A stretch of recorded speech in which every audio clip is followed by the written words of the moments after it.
தோஷங்கள் நீக்கும் பிரதோஷம் சிவன் நஞ்சுண்டதால் வந்த நேரம்.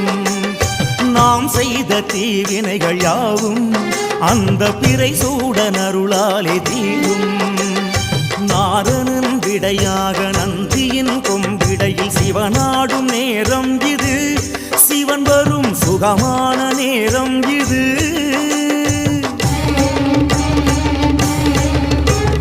கருணாகரன் சுத்த சிவமானவன் கருணை பொழிகின்ற நேரம் இது. வரம் தருகின்ற நேரம் இது.